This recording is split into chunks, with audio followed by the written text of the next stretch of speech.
નમસ્કાર, times of Gujarat જોઈ રહ્યા છો તમે અને હું છું તમારી સાથે હમ્માદ વોરા.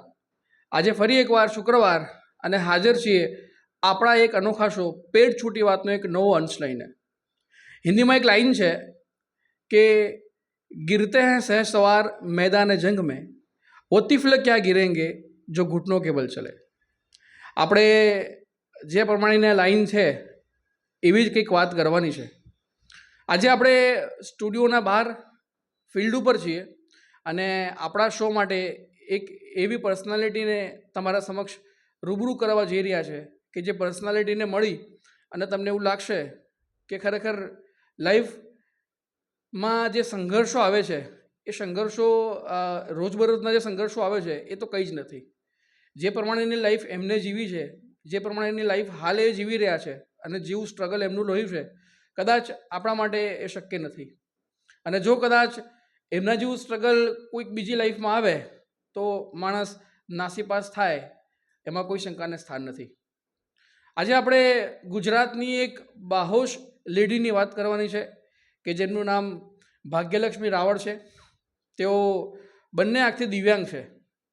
મોસ્ટ ઇમ્પોર્ટન્ટ વાત એ છે આજે આપણા પેટ છૂટી વાતમાં એમને સામેલ કરવાનું એક મુખ્ય કારણ એ છે કે બંને આંખોની દિવ્યાંગતા ધરાવતા હોવા છતાં તેઓ ગુજરાત સરકાર દ્વારા લેવાતી જીપીએસસી જે મુખ્ય એક્ઝામ કહેવાય યુપીએસસી અને જીપીએસસી, અત્યારે લગભગ યુથનું આ સપનું હોય છે કે ભાઈ આપણે જીપીએસસી યુપીએસસી પાસ કરીએ અને સરકારી અધિકારી બનીએ.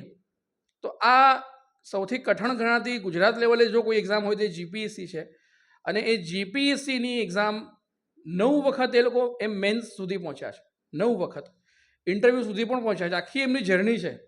એટલે બહુ મોટી એમની જેને કહેવાય ને વિકાસની ગાથા છે. આપણે ધીમે ધીમે એને ડિકોડ કરવાની છે આજના એપિસોડમાં. ત્યારે વધારે વાર ના કરતાં હું તમને ભાગ્યલક્ષ્મીથી જ રૂબરૂ કરાવું અને આપણે એમની પાસેથી જ જાણીએ કે લાઈફમાં કંઈ જ ના હોય ને તો પણ બધું જ કેવી રીતે મેળવી શકાય. ભાગ્યલક્ષ્મી, સૌથી પહેલાં તો સ્વાગત છે તમારું ટાઈમ્સ ઓફ ગુજરાત ઉપર. ધન્યવાદ. તો મારે શરૂઆત ત્યાંથી જ કરવી છે કે ભાગ્યલક્ષ્મી રાવળ બચપણમાં કેવા હતા અને તમારું બોર્ન એન્ડ પ્રોટપ આખું ક્યાં થયું છે? સોરી, પણ મારે તમારી એક મિસ્ટેક સુધારવી છે. ભાગ્યલક્ષ્મી રાવલ ઓકે, હા. તો હું તમને જણાવી દઉં, મારો જન્મ વિજાપુરમાં થયો હતો અને જન્મજાત મને દેખાતું હતું. જન્મના 5 વર્ષ સુધી મેં જોયું, પછી સતત મને તાવ આવેલો 2 વર્ષ સુધી અને એના કારણે આપણે જે બ્રેન અને આઈને કનેક્ટ કરતી મેઇન નર્વ હોય, નર્વ સેલ, એ ડેમેજ થઈ ગયો. એના કારણે બ્રેનથી આઈ સુધી જે લાઇટ પહોંચવું જોઈએ એ પહોંચી ન શકે. એના કારણે મારી આઈ સાઇટ ગઈ. હવે સ્ટેમ સેલ્સની થેરપી જો આપણા દેશમાં આવે તો કદાચ, અને એમાં થોડા હજી રિસર્ચિસ થાય તો કદાચ મારા જેવા જેટલા પણ કેસીસ છે આપણા દેશમાં કે દુનિયામાં, એ બધાની આંખોની રોશની કદાચ પાછી આવી શકે. બિલકુલ. તો આ થઈ મારા જન્મની વાત. તમારું આખું જે બોર્ન એન્ડ પ્રોટપ છે, એજ્યુકેશનલ બેકગ્રાઉન્ડ અને બધું વિજાપુરમાં જ થયું કે પછી તમે કોઈ જગ્યાએ બહાર સ્ટડીઝ માટે ગયા? હા, હું જણાવું એના વિશે. ધોરણ 1થી શરૂ કરીને MA સુધી હું ભણી વિજાપુરમાં. ત્યારબાદ મેં મારું એમફિલ કર્યું પાટણ નોર્થ ગુજરાત યુનિવર્સિટીમાંથી. અને ત્યારબાદ મારે એકચ્યુઅલી વધારે કંઈક ભણવું તો હતું જ, પણ એ પ્રમાણેનું મને જે પ્રોપર ગાઈડન્સ ને બધું જોઈએ એ મળતું નહોતું. પણ પછી સંજોગો અનુસાર મારે અમદાવાદ આવવાનું થયું અને ધીમે ધીમે મારી જર્ની આગળ વધતી ગઈ. અમદાવાદમાં આવ્યા પછી મેં LLB ની પણ ડિગ્રી લીધી. એ જ જોવાનું છે કે આઈઝ હોવા છતાં પણ જે લોકો બિલકુલ કમ્પ્લીટ નોર્મલી જોઈ શકે છે એ લોકો માટે પણ આમ જ્યારે ગ્રેજ્યુએટ થાય ને તેમ થાય કે ઘણું બધું ભણી લીધું એમ. અહીંયા ગ્રેજ્યુએશન કર્યું, ગ્રેજ્યુએશન પછી MA, એના પછી MPhil અને પછી LLB. આપ વિચારી શકો છો કે આ આખી જે જેને કહેવાય ને કે સ્ટડીની આખી જે જર્ની રહી છે એ ખરેખર અત્યારે વાત કરવામાં બહુ ઇઝી લાગે કે ભાઈ મેં MA કર્યું, MPhil કર્યું, LLB કર્યું, પણ એ બધું કરતે કરતે એમને શું ચેલેન્જીસ આવ્યા એ તો એ પોતે જ જાણી શકે. અને આજે થોડું ઘણું આપણે ડિકોડ કરવાનું છે. આજે ખાસ તમને એક વાત એ કરી દઉં કે ત્રીજી ફ્રેમમાં તમે આપણા એડિટર સાહેબને પણ જોઈ રહ્યા છો, મોહિતભાઈને. એટલા માટે કારણ કે આ એક સ્પેશિયલ ઇન્ટરવ્યૂ થવાનો છે અને સ્પેશિયલ ઇન્ટરવ્યૂ એટલા માટે નથી કે આપણે શું કહેવાય દિવ્યાંગ છે અને એના માટે આપણે સિમ્પથીના તौर પર એ ડિઝર્વ કરે છે. ગુજરાતની એક નારી કે જેની બંને આંખોમાં તકલીફ છે, ટોટલી બ્લાઇન્ડનેસ છે, અને ટોટલી બ્લાઇન્ડનેસ હોવા છતાં આજે ગુજરાત સરકારમાં જ એક સરકારના કર્મચારી તરીકે કામ કરી રહ્યા છે અને હજી પણ સરકારની સારી સારી જગ્યાઓ પર નોકરી મેળવવા માટે જે પણ પ્રયત્નો એમનાથી થઈ શકે એ કરી રહ્યા છે. એટલા જ માટે આજે એડિટર પણ આપણી સાથે છે અને ત્રીજી ફ્રેમમાં આપણે એમના પણ સવાલો લઈશું અને ભાગ્યલક્ષ્મી જોડેથી આપણે જાણવાનો પ્રયત્ન કરીશું કે આખી લાઈફની જે સફર છે એ એમને કઈ રીતે ખેડી. હું જો બીજા પ્રશ્ન પર આવું તો આપે જે વાત કરી કે આપણે LLB કર્યું, MPhil કર્યું, એના પહેલાં MA કર્યું. જે સ્પર્ધાત્મક પરીક્ષાઓ છે એમાં તમને કઈ રીતે થઈ ગયું હવે મારે સ્પર્ધાત્મક પરીક્ષાઓમાં જવું છે અને પરીક્ષા પાસ કરીને અધિકારી બનવું છે? હા, એ સવાલનો હું જવાબ તમને આપું, પણ એ પહેલાં છે ને 2 વસ્તુઓ મારે તમને જણાવવી છે. જુઓ, આપણે એકેડેમિક્સનું જ્યારે અધ્યયન મતલબ અભ્યાસને બધું કરતા હોય ને ત્યારે આપણને એક દ્રષ્ટિ દિવ્યાંગ વિદ્યાર્થી તરીકે જે સૌથી મોટી સમસ્યા ભોગવવી પડે છે ને એ મને પણ નડી, અને ઠેર ઠેર નડી. એટલી નડી કે ના પૂછો વાત. દાખલા તરીકે કે લહિયાત લઈ જવા પડે આપણે એક્ઝામ આપવા માટે. એ રાઇટર લઈ જવા પડે. તો જ્યારે હું વિજાપુરમાં રહેતી હતી ત્યારે મારે રાઇટરના તો બહુ જ બબાલ થતી એમ. આજે હા પાડે અને કાલે ના પાડે, કાલે હા પાડે ને પરમ દિવસ ના પાડે. પરીક્ષાની આગલી રાત સુધી મને ખબર ના હોય કે મારું પેપર લખવા કોણ આવશે. બરાબર. તો છેક સુધી MPhil સુધી મને આ સમસ્યા નડી. બરાબર છે. પણ જ્યારે હું અમદાવાદમાં આવી ત્યારે મને લહિયાની સમસ્યામાંથી મુક્તિ મળી, કારણ કે હું સરકારશ્રીના ધારાધોરણ મુજબ 2-4 લહિયા આપણે ગોતી રાખીએ, એમાંથી એક તો આવવાનું જ હોય. એટલે એ બાબતે થોડી મને અમદાવાદમાં રાહત મળી. મારો પોઈન્ટ એ છે આ બાબત જણાવવાનો એ કે નાના શહેરોમાં લોકોની અંદર જાગૃતિ નથી કે આપણે કોઈ વ્યક્તિની મદદ કરીએ. એ નવરા બેઠા બેઠા મચ્છર મારશે, પાન ખાશે, પંચાયત કરશે, પણ કોઈના પેપર લખવા માટે પોતાના દીકરા દીકરીઓને નહીં મોકલે. હોય છે, લોકો હોય છે આવેલા, પણ એ પણ બહુ જ સમજાવવા પડતા એમને કે ભાઈ તમારા છોકરાને છે ને અનુભવ મળશે, પૈસા મળશે, આમ તેમ કેટલી વાતો સમજાવવી પડતી ત્યારે તો આવતા. આ વાત એવી છે કે એને સમજાવી ના પડે. પૈસા પણ આપવા પડતા હતા? પૈસા 1-2 કિસ્સાઓમાં મારે આપવા પડ્યા છે, બહુ વધારે નહીં, પણ 1-2 કિસ્સાઓમાં મારે આપવા પડ્યા છે.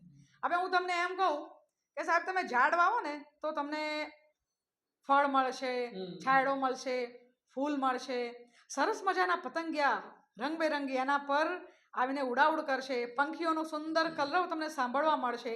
આ બધા ફાયદા હું તમને જણાવું. પછી જો તમે ઝાડ વાવો તો પછી એ તમારો પ્રકૃતિ પ્રેમ ના કહેવાય. બરાબર છે. હા, તમને અંદરથી ઉગવું જ જોઈએ કે ભાઈ આ સારું કામ છે, એનું પરિણામ સારું જ આવશે, આજે નહીં તો કાલે.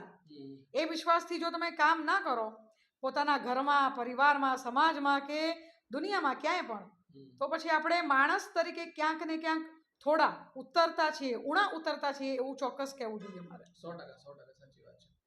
આ રાઇટરની જે પ્રોબ્લેમ છે એ તો લગભગ જે પણ લોકોને જે વિઝનની તકલીફ છે એ દરેક લોકો ક્યાંક ને ક્યાંક ફેસ કરી રહ્યા છે. આખા દેશમાં કરે છે. 100% આખા દેશમાં કરે છે.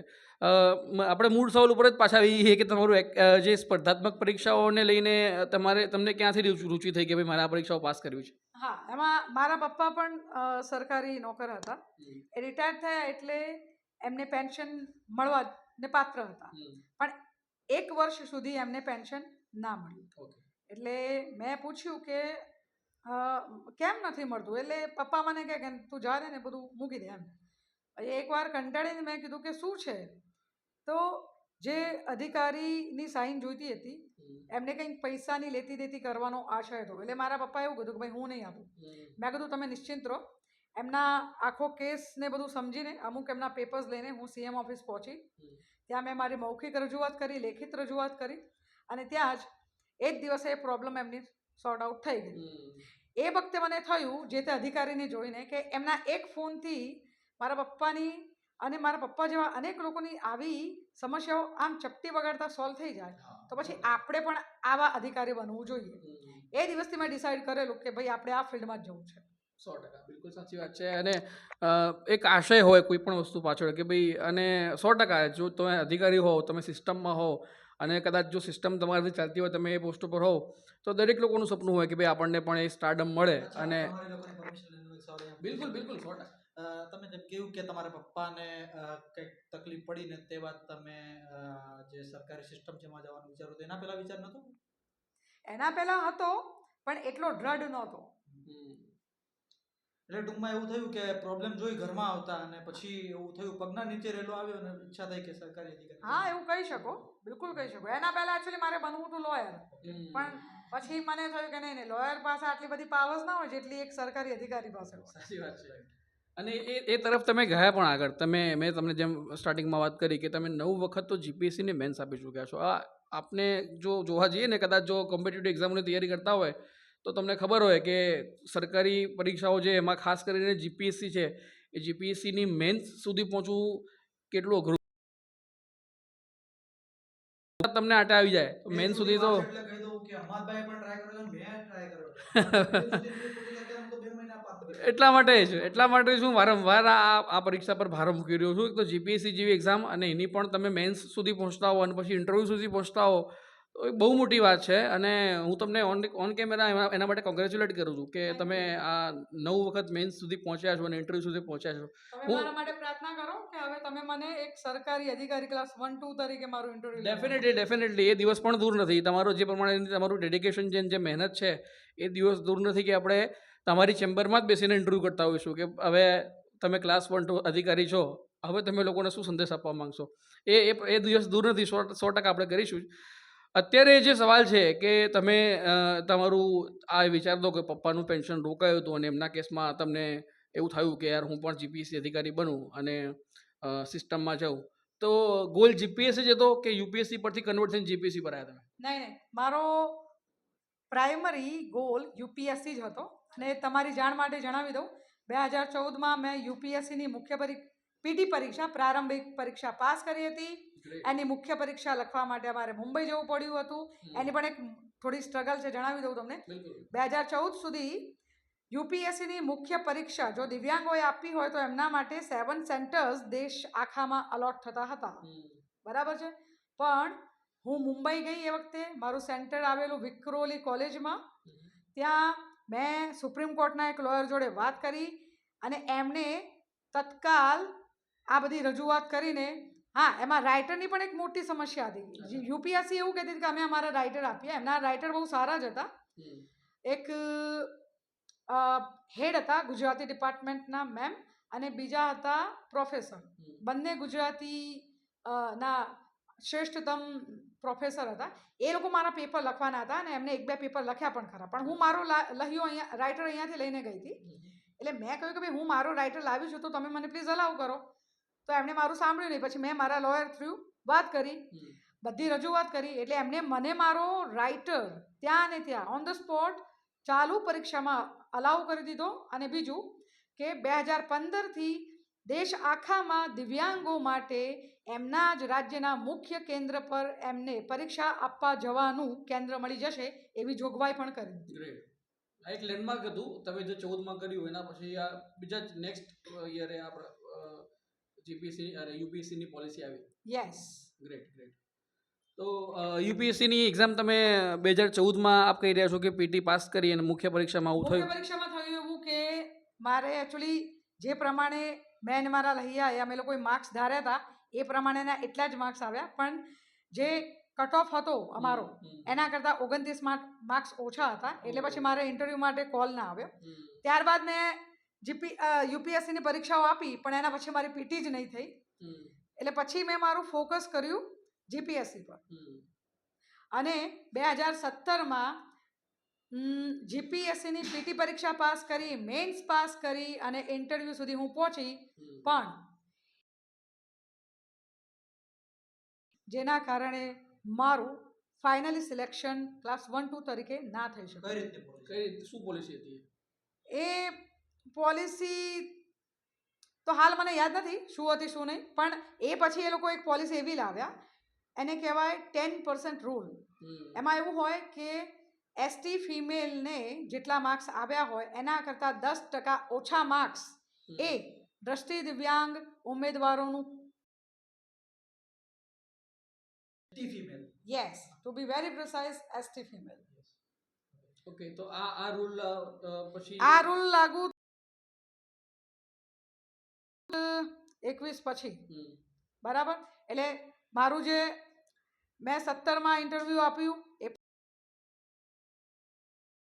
એ મેન્સ, સોરી એ વખતે મેં પીટી પાસ કરેલી પણ મારી મેન્સ નહોતી થઈ. એનું કારણ છે ટ્રમ્પ આવેલા હતા આપણા દેશમાં, ખાસ કરીને ગુજરાતમાં, અને પછી કોરોના આવી ગયો.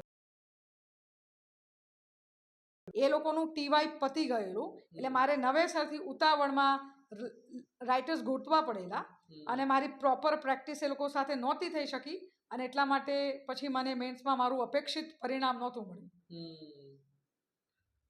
આ તમારો જીપીએસસી નો કેટલો પ્રયત્ન હતો? ત્રીજો, ચોથો, પાંચમો? એ મારો આઈ થિંક ત્રીજો પ્રયત્ન હતો. ઓકે, ત્રીજા પ્રયત્નમાં તમે મેન્સ સુધી ના પહોંચી શક્યા? નહીં, મેન્સ લખી પણ ઇન્ટરવ્યૂમાં ના પહોંચી શકી. Okay okay.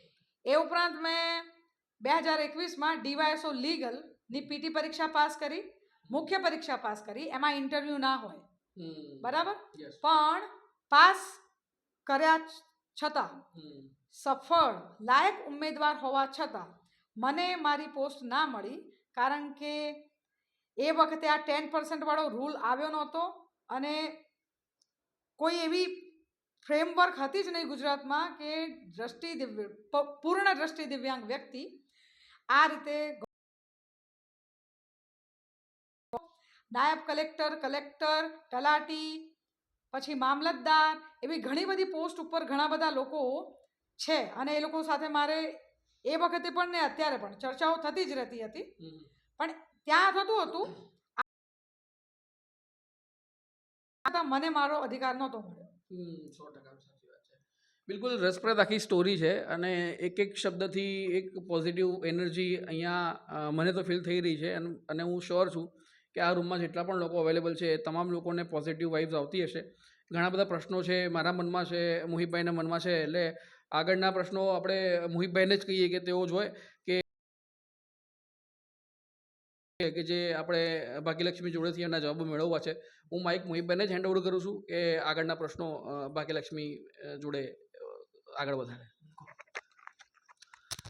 તો ભાગ્યલક્ષ્મી, મારો પ્રશ્ન એ જ હતો કે જે હમણાં તમે વાત કરી કે 10%નો જે રૂલ છે તમારી પરીક્ષા પાસ કર્યા બાદ આવ્યો, તો તમે ડિમોરલાઇઝ થઈ ગયા હતા? નહીં, હું મારી પરીક્ષાઓ અને મારા કરિયર કે મારા ગોલ બાબતે ક્યારેય ડિમોરલાઇઝ નથી થઈ. હા, એકવાર થઈ હતી જ્યારે મારા ફાધરનું ડેથ 2022 બીજી માર્ચના રોજ થયું, ત્યારે I was totally demoralised and depressed. પણ એ વખતે પણ કુદરતનું એવું એક બળ અને મારા માતા પિતાનો આશીર્વાદ, મારા ગુરુજનોનો આશીર્વાદ હતો, એના કારણે હું ટકી, અને 2023માં જુનિયર ક્લર્ક અને તલાટીની પરીક્ષા ગુજરાત પંચાયત સેવા દ્વારા યોજવામાં આવી હતી 9 એપ્રિલના રોજ. એ પરીક્ષા મેં પાસ કરી, એનું પરિણામ આવ્યું 16 જૂન 2023. એમાં આખા ગુજરાતમાં દ્રષ્ટિ દિવ્યાંગની કેટેગરીમાં હું ટોપર હતી, અને પછી અમને લોકોને બધાને, મતલબ જેટલા પણ લોકો પાસ થયા હતા એ બધાને નવેમ્બરમાંથી નોકરી મળી. એટલે અમારી નોકરીની શરૂઆત નવેમ્બર 2023થી થઈ હતી. અચ્છા, મેં તમારો એક ઇન્ટરવ્યૂ પણ જોયો હતો ઓનલાઈન. એમાં તમે કોઈક સરને તમારું ક્રેડિટ આપી રહ્યા હતા, અને યુ સેડ દેટ કે તમારી ફાધરની જે ડેથ થઈ તેના પછી તમે ડિમોરલાઇઝ હતા. તો કોણ હતા એ સર? કોણે હેલ્પ કરી? એ સર જેમના ત્યાં હું ભણતી હતી એ છે રજનીશસિંહ તોમર. હા, એ અમદાવાદમાં ક્લાસ 1, 2 અને યુપીએસસીનું કોચિંગ ચલાવે છે. હું એમના જ ત્યાં ભણવા જતી હતી, અને એમને જ મને સંભાળી છે. એકચ્યુઅલી જો એમનો મોરલ સપોર્ટ ના હોત તો હું કદાચ અત્યારે તમારા લોકોની સાથે ના હોત. એમને મને એક પિતાના જેમ સંભાળી, સાંત્વના આપી, બળ આપ્યું, અને ભણવા માટે પ્રોત્સાહિત કરી સતત. એકચ્યુઅલી હું એમના ત્યાં જ ભણીને પછી મેં મારા નોટ્સ મારા જ અવાજમાં ગુજરાતીમાં જાતે બનાવીને પછી રિવિઝન કરીને હું અત્યારે મારો અભ્યાસ કરું છું. કારણ કે જો આપણે દ્રષ્ટિ દિવ્યાંગોને વાંચવું હોય તોય બીજા લોકોની જરૂર પડે, કારણ કે સાહેબ જે ક્લાસમાં ભણાવતા હોય એની બધી પીડીએફ તો આપણને અવેલેબલ હોય નહીં, બરાબર. એટલે પણ એ સરે મારી સફળતામાં મારા માતા પિતા પછી જો કોઈ વ્યક્તિનો હાથ હોય તો એ છે રજનીશ કુમાર તોમર. હા. અચ્છા, અહીંયા મારો બીજો એક પણ સવાલ છે કે તમે જ્યારે જીપીએસસીની અંદર તમે કહ્યું કે 10%નો જે રૂલ નહોતો એના કારણે તમે રહી ગયા, રાઈટ. અને એના પહેલાં પણ તમે ખાસી વાર તૈયારી કે અમે તો પ્રિલિમ્સમાં આવતા આવતા ખચકાઈ જતા હતા. ફેમિલી, તમે લેડીઝ છો. અચ્છા, નો મીન કે હું લેડીને અહીંયા કંઈક નીચો બતાવવાના પ્રયત્ન કરી રહ્યો છું. આપણા સમાજની અંદર એવું કલ્ચર છે કે ભાઈ છોકરી છે, શું કામ ભણવું જોઈએ, બાપના પૈસા મોજ કરને, લગ્ન કરી લે, ના કરી લે, ને ઘરના મહેનત ટોણા, અને ઉપરથી કે તમે દિવ્યાંગ છો, રાઈટ. સો એ કેટલી સૌથી ચેલેન્જ હતી કે કેવી રીતે એને તમે હેન્ડલ કરવામાં? ભાઈ મારા જીવનમાં મને મહિલા હોવું ક્યારે નડ્યું નથી, પહેલી વાત તો એ. અને કુદરતની કૃપાથી માતા પિતા મને જે મળ્યા છે ને એ જગતના સર્વશ્રેષ્ઠ માતા પિતા છે. મારા માતા પિતાએ હંમેશા મને આગળ વધવા માટે સપોર્ટ કર્યો છે. હા, પણ મારા ફેમિલીમાં સો કોલ્ડ રિલેટિવ જે હોય ને આપણને નજીકના અને દૂરના, એ લોકો હંમેશા એવું કે આ કેટલું ભણશે, ક્યાં સુધી ભણશે, નોકરી ક્યારે કરશે, ક્યારે આવશે, રિટાયર થવાની એજે નોકરી આવશે, વગેરે વગેરે. અને એવું છે કે ભાઈ રહેવા દો, હવે તો મારા પપ્પાના ડેથ પછી અમારા એક નજીકના સગાએ જ કીધું હતું કે હવે પપ્પા ગુજરી ગયા, હવે શું કરવાનું ભણીને, હવે તો પેન્શન પણ આવે છે, ઘરે રહેવાનું, ભણવાનું બંધ કરી દેવાનું અને પેન્શનથી ખાવાનું. તો કેવી રીતે ડીલ આ લોકો સાથે કેવી રીતે કરતા હતા? એ વખતે તો મને બહુ ગુસ્સો આવેલો. હું as I told you earlier કે I was very demoralise, but I didn't say anything. હું ચૂપ રહી અને મારું ભણવાનું એ વખતે સતત ચાલતું જ હતું. એ વખતે મારે જ્યારે મારા પિતાશ્રીના અંતિમ સંસ્કાર ચાલી રહ્યા હતા 3 માર્ચ 2022ના રોજ, ત્યારે સિનિયર ક્લર્કની કમ્પ્યુટર ટેસ્ટની એક્ઝામ આપવા હું ગાંધીનગર કરાઈ જે છે સ્ટેશન, ત્યાં ગઈ હતી. માય ગુડનેસ, તમારા પિતાજીના અંતિમ સંસ્કાર એક બાજુ ચાલી રહ્યા હતા ને તમે બીજે દિવસ એ જ દિવસે? હા, એ જ દિવસે હું ત્યાં કમ્પ્યુટર ટેસ્ટ આપી રહી હતી. શું વાત છે. અચ્છા, તમે જ્યારે જે ગૌણ સેવાની પરીક્ષા તમે પાસ કરી, જુનિયર ક્લર્ક તમે બની ગયા, તો પછી આ સો કોલ્ડ રિલેટિવના ફોન આવ્યા હતા કે કોંગ્રેચ્યુલેશન? હા, એ લોકો તો પેડા અને મીઠાઈ ખાવા માટે બહુ આતુર હતા. એ મારી અનિચ્છા હોવા છતાં પછી મેં વાયા મોકલાયા પણ હતા. હા. નહીં, એના પછી તો ઘણા લોકોની ઈચ્છા હોતી હોય કે લ યાર મોકલાવો, આમ કે જોઈ લો યાર મેં નોકરી પાસ કરી લીધી. ના, મારી તો કારણ કે જે લોકો આપણા મોઢા સામે કડવું બોલી જાય અને આવી પર એ જે રિલેટિવે જે શબ્દો ઉચ્ચાર, મારા પિતાશ્રીના જે શું કહેવાય પાર્થિવ દેવ અહીંયા મારી બાજુમાં હતું અને એ રિલેટિવે આવા બધા શબ્દો ઉચ્ચારેલા. તમે વિચાર કરો. અચ્છા, પાર્થિવ દેવ બાજુમાં પડેલો હતો, હા, એની ઉપસ્થિતિમાં. હા, તમે વિચાર કરો. આમ તો મારો સ્વભાવ એવો છે કે હું ત્યાં બે લાફા મારી દે તેમને, પણ નહોતા માર્યા. અચ્છા, એક પેટ છૂટી વાત આપણે કરીએ છીએ, રાઈટ? તો આપણે દિલ ખોલીને અહીંયા વાત કરવાની છે. ટેલ મી ઓનેસ્ટલી કે હારી જવાના વિચારો આવ્યા હતા જિંદગીથી? ના, હકીકત જણાવી દઉં તો જણાવી જ દઉં છું તમને. મારા પપ્પાના ગયા પછી મને સતત 7-8 મહિના સ્યુસાઇડલ જે થોટ્સ બહુ આવતા હતા. એક તો આ બધા મેણા ટોણા, આપણે ફાઇનાન્શિયલી સ્ટેબલ હોઈએ જ નહીં અને પૈસા ખીચામાં ના હોય એટલે લોકો તો, હું તમને જણાવું કે મારા પપ્પાના ગુજરી ગયા પછી મારા કોઈ પણ સગા મને પૂછવા નથી આવ્યા કે તારે 5 રૂપિયા જોઈએ છે. હા, કોઈ નહીં. હું ને મારા મમ્મી એકબીજાનો આધાર હતા. અચ્છા, 1 સેકન્ડ. અચ્છા, જસ્ટ આદિલ, એકવાર એમના મમ્મીને બી ફ્રેમ લઈ લેજો આની અંદર. એકચ્યુઅલી ફ્રેમની બહાર બેસેલા છે, but she also is very key in this journey, કારણ કે એમનો પણ રોલ ખૂબ જ મહત્વનું રહ્યું છે. અને કદાચ અમે બીજી એમની પણ એક સ્ટોરી શૂટ કરીએ એમને અને ભાગ્યલક્ષ્મીના બાજુમાં બેસાડીને, પરંતુ હાલ આ પેટ છૂટી વાત આમ તો આ પ્રોટોકોલમાં ના આવે, પરંતુ અમુક વાર પ્રોટોકોલને સાઈડમાં મૂકવો પડે. આવી પરિસ્થિતિ જ્યારે તમે જો ત્યારે પત્રકારના દિમાગની આ ઉપજ હોય કે જે લોકો સપોર્ટ કરતા હતા બેનને, કારણ કે બેનની સ્ટોરી તમે સાંભળી કે કેટલી ઇન્સ્પિરેશનલ હતી ને કેવી રીતે બેને આયામો જેને કહેવાય ને કે એને સ્તર કર્યા છે અને કાંટાપૂર્વક આયામો હતા. અચ્છા બેન, એવું થયું તમારી જોડે કે જેમ માણસ જ્યારે એકલો નીકળે, જેમ તમે કહ્યું કે તમારી પાસે કશું જ નહોતું, ખિસ્સામાં પૈસા પણ નહોતા, ખિસ્સામાં ફૂટી કોડી નહોતી, ને ત્યારે જે લોકો છે તાના મારતા હતા, પણ અમુક માણસો સાથે એવું થાય કે ભાઈ મંજિલ સુધી એકલો નીકળે ને પહોંચતા મેં ચલતા ગયા ઓર કારવા બનતા ગયા. એવું થયું કે પછી તમે એકલા જ હતા છેક સુધી, તમારા મમ્મીને તમે બે એકલા જ રહ્યા? ના, એમ ધીમે ધીમે પછી મારી સફળતા પછી તો લોકોની લાઈન લાગી જ રહી છે કે ભાઈ ચલો આ લાવો તે લાવો, આમ કરીએ તેમ કરીએ. પણ મને થોડું એવું છે કે હું બહુ જલ્દી કશું ભૂલતી નથી, એટલે એવા લોકોને હું બહુ ભાવ નથી આપતી અને સાઈડમાં જ રાખું છું. પણ હજી ઘણું બધું છે, ઘણું બધું બાકી છે મારી જિંદગીમાં કરવાનું. એટલે હાલ પૂરતી જે સફળતા મળી છે એ તો માત્ર નાનકડી શરૂઆત જ છે. મારે જે મુખ્ય મારે જે જોઈએ છે એના માટે મારી મહેનત છે જ, મારા માતા પિતા અને ગુરુજનોનો આશીર્વાદ પણ છે અને તમારા સર્વેની પ્રાર્થનાની પણ મને ચોક્કસ જરૂર પડશે. અચ્છા બેન, અમે એવું પણ સાંભળ્યું છે કે તમે જે પરિસ્થિતિઓને ફેસ કરી, આમ તો એક રીતે કહેવાય કે જે પત્રકારો વિચારતા હોય કે ભાઈ પ્રોબ્લેમ જોઈએ પત્રકાર, આમ તો બધા પ્રોબ્લેમ જોઈએ અને બધા આંખ મીચીને જતા રહે ત્યાંથી. અને પત્રકાર પ્રોબ્લેમ જોઈએ ને તો માઇક ને કેમેરો લઈને ઊભો થઈ જાય અથવા તેની કલમ ને પેપર લઈને ઊભો થઈ જાય અને લખવા માટે કા બોલવા માટે, બરોબર. તમે પણ કંઈક તમારી સામે જે પ્રોબ્લેમ થતી હતી, તમે જીઆરની વાત કરી, 10%ની વાત કરી કે પછી રાઇટરોની વાત કરી, એની માટે તમે લડ્યા પણ ખરા. તો આ લડવા બળવાના વિચાર ક્યાંથી આવી ગયા? કારણ કે આપણા લોકો તો એવું વિચારતા હોય ભાઈ મારું કામ થઈ ગયું ને તો પછી ભાણમાં ગયા લોકો.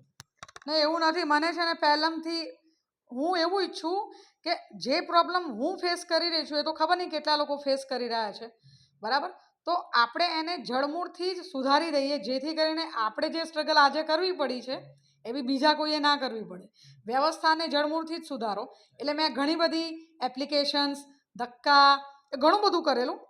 મારી એકલી ના નહીં, બીજા અમુક લોકો એવા છે જે આ દિશામાં બહુ જ સારી રીતે પ્રયત્નશીલ છે, પણ એ બિચારા એવા છે કે એક સ્ટેજ આવે એટલે એમણે આ બધી જર્ની છોડી દીધી. આજે પણ મારા કોન્ટેક્ટમાં છે એવા ઘણા લોકો જે પોતે જ સ્વીકારે છે કે ભાઈ એક વાત છે અહીંયા, એ સ્ટેજ બધા જ લડવૈયાના જીવનમાં આવે. તો તમારામાં બી સ્ટેજ આવ્યો જ હશે, તો એને ઓવરકેમ કેવી રીતે કરવો? એ મારામાં નથી આવતું, કારણ કે મને મારા પપ્પાએ હંમેશા શીખવાડ્યું છે અને મારા જીન્સમાં જ છે કે ભાઈ જ્યાં સુધી આપણને આપણું ઈચ્છિત લક્ષ્ય ના મળે ત્યાં સુધી લાગેલા જ રહેવાનું. થાકવાનું, હારવાનું એ નબળા લોકોની સ્વભાવ કે એ લોકો માટે હશે, આપણા માટે નથી. જો તું સ્ટ્રોંગ હોય તો તારે કદી થાકવાનું નહીં. કોઈ ફેમિલી હા, ધ્યેય પ્રાપ્તિ સુધી મંડ્યા રહો. એક્ઝેક્ટલી, એ મને મારા જીન્સમાં જ મળ્યું છે, કારણ કે મારા પપ્પાએ મને હંમેશા બચપનથી એ જ શીખવાડ્યું છે. આ લડતમાં કોઈ કે તમને એવું કહ્યું કે ભાઈ તું બેહી રહે ને છાની માની, તારે શું કરવાની જરૂર છે, તું તારું કર લે, અને બીજા લોકો એમની રીતે ઘણા જે સંદર્ભ છે એમાં તો ઘરના જ આવું કહેતા, મમ્મી પપ્પા આવું કહેતા ભાઈ તું તારું વિચાર ને, તારે શું કામ ડાયા બનવાની જરૂર છે, બીજા સંભાળ લેશે. તો એવું તમારે ના, મારા મમ્મી પપ્પાએ આવા શબ્દોનું ઉચ્ચારણ ક્યારેય નથી કર્યું. હા, પણ જે લોકોને મારી આ પ્રોસેસ દ્વારા લાભ મળી ગયો છે એ લોકોએ લાભ લીધા પછી મને આવા શબ્દો પ્રત્યક્ષ કે પરોક્ષ રીતે ચોક્કસ સંભળાવેલા છે. લાભ લીધા પછી? હા, લાભ લીધા પછી. કે મૂકી દે ને હવે હું હા, કારણ કે એ લોકોને બીજી નવી પ્રોસેસ કરવાની હોય ને, એમને હિત સર્જાઈ હા, બસ એ લોકો છે ને એકચ્યુઅલી મારી જેલસ કરે. અચ્છા, તો એ લોકોને કંઈક સંદેશ તો આપો, પેટ છૂટી વાત છે ને આપણી. સંદેશ એ જ આપવાનું. મેં કાલે જ ક્યાંક વાંચ્યું હતું કે જ્યારે લોકો તમારી ઈર્ષા કરે ત્યારે તમારે એનાથી બહુ ગભરાવાનું નહીં. તમારે એ સમજવાનું કે તમે કેટલા અગત્યના અને ઊંચા છો, જેના કારણે એમને તમારી ઈર્ષા થાય છે. એટલે બધી બાબતોથી ડરવું નહીં. બિલકુલ બિલકુલ બિલકુલ. અચ્છા, બિલકુલ પેટ છૂટી વાત કરી રહ્યા છે. હવે મારા તો છોકર મતના સવાલો હતા અમુક, અને ભાઈ ડિપ્લોમેટિક સવાલ માટે ફરી એકવાર એન્કર સાહેબનો રૂપ કરીએ. અહમદભાઈ. બિલકુલ. તો આ ખૂબ જ રસપ્રદ સ્ટોરી આખી, અને એટલા જ માટે થયું કે આપણે એમના ઘરે જઈએ. જનરલી અમે લોકો ઓનલાઈન કનેક્ટ કરતા હોઈએ ગેસ્ટને, અથવા સ્ટુડિયોમાં આવતા હોય છે, પરંતુ આ એક સ્પેશિયલ ઇન્ટરવ્યૂ, અને એટલા જ માટે ખાસ અમે લોકો એકચ્યુઅલી આપ બધાને ખબર છે કે કાલે વાવમાં ચૂંટણી છે અને આખી ટીમ કાલે વાવના ઇલેક્શન પર જ ફોકસ કરી રહી હતી, પરંતુ અત્યારે સ્ટુડિયો છોડીને અમે એમના ઘરે છીએ એટલા જ માટે કે તમને બતાવવું છે કે લાઈફમાં જો તમે નક્કી કરો છે કે ભાઈ મારે આ મેળવવું છે, તો પછી ગમે એટલી પ્રતિકૂળતાઓ હોય, જો તમે નક્કી કર્યું છે કે મારે આ મેળવવું છે, તો with the grace of God, ફેમિલીના સપોર્ટથી અને તમારા દ્રઢ નિશ્ચયથી તમે એ 100% અચીવ કરી શકો, એમાં કોઈ પણ શંકાને સ્થાન નથી. અને એનું લાઈવ ઉદાહરણ આજે આપણા કેમેરા સમક્ષ છે. મારે આમ તો ઘણી બધી વાતો કરવી છે, પરંતુ આપણે સમયની પણ મર્યાદા છે.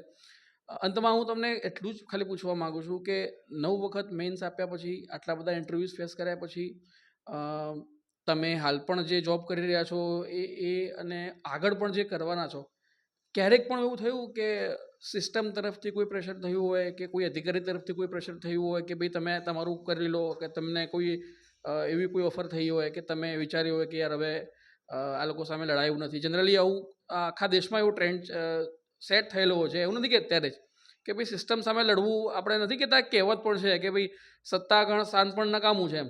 તો તમને એવું લાગ્યું કે આ નકામું પડશે બધું?